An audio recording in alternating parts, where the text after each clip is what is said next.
আলাইকুম। তো আমি এইচএসসির আইসিটি চ্যাপ্টার 5 এর ধারাবাহিকভাবে কিছু অ্যালগরিদম ফ্লোচার্ট করিয়েছিলাম।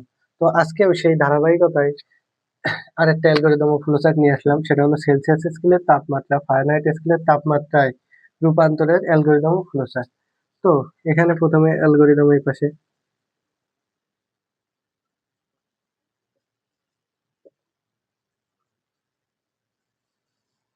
পাশে ফ্লোচার্ট।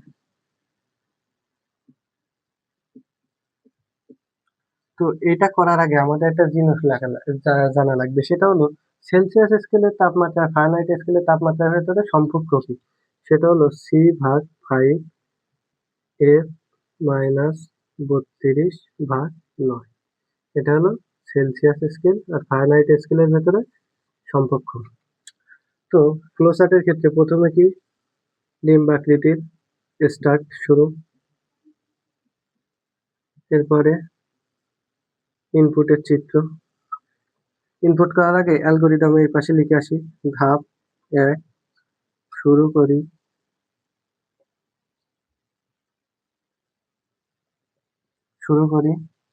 এখানে বলেছে সেলসিয়াস স্কেলের তাপমাত্রা ফারেনহাইট স্কেলে রূপান্তর করতে।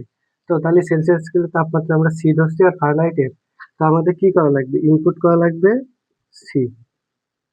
এরপরে এই পাশে আমরা লিখে নেই ধাপ 2 সেলসিয়াস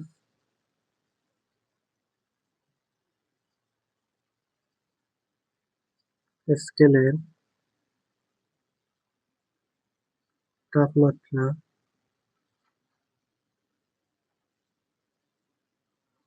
সি ইনপুট করি। তো আমাদের ইনপুট করা শেষ, ইনপুট করেছি। এরপরের কাজ কি, প্রক্রিয়াকরণ চিত্র কেমন আয়তক্ষেত্র। প্রক্রিয়াকরণ কি, এই এফ এর মান আমাদের বের করা লাগবে। এফ এর রূপান্তর মানে ফারেনহাইটে রূপান্তর করতে হবে। তাহলে আমরা এফ যদি এই পাশে নিই, তাহলে এফ সমান সমান কি আসছে, C/5। এই ভাগ রয়েছে 9 পাশে, এই পাশে গেলে গুণ হয়ে যাবে। তাহলে 9/5 ইন্টু সি, এই পাশে -32 আছে, এই পাশে গেলে +32।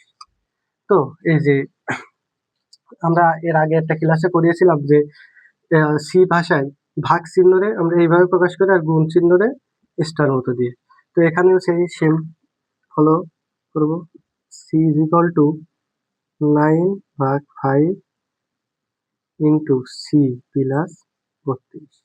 এটা হলো আমাদের প্রক্রিয়াকরণ।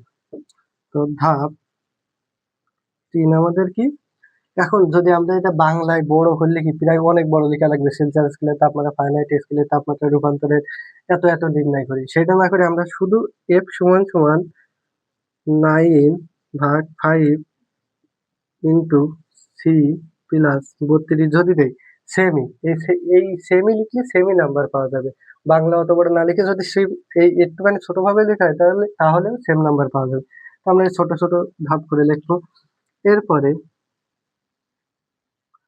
আমাদের আমাদের কাজ কি, এরপরে আমাদের সবকিছু হয়ে গেল। এরপরে আমাদের এটা তো প্রদর্শন করা লাগবে, প্রিন্ট করা লাগবে। তো আউটপুট দেখানো লাগবে। আউটপুট আর ইনপুটের চিত্র কেমন সামন্তরিক। তো প্রিন্ট এফ।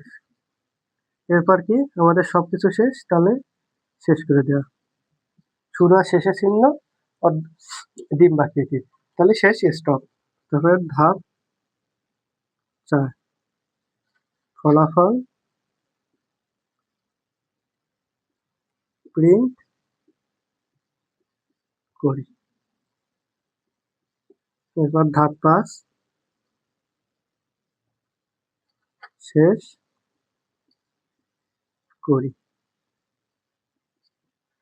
তো আজকে আমরা শিখলাম সেলসিয়াস স্কেলের সাহায্যে ফারেনহাইট স্কেলের তাপমাত্রা রূপান্তরের অ্যালগরিদম ফ্লোচার্ট। তো আগের দিন কিছু কিছু করাইছিলাম যে গুণ চিহ্ন কেমন হয়, আজকেও সেটাই, গুণ চিহ্নটা সি ভাষায় কেমন হয়, ভাগ চিহ্নটা কেমন হয়, এগুলো কাজে এসেছে। তো পর্যায়ক্রমিক ভাবে ইনশাল্লাহ সামনে আরো ক্লাস আসবে। তো আপনাদের যদি এই ক্লাসটা ভালো লাগে, আপনারা সবাই ফলো লাইক করে দেবেন। আল্লাহ হাফেজ।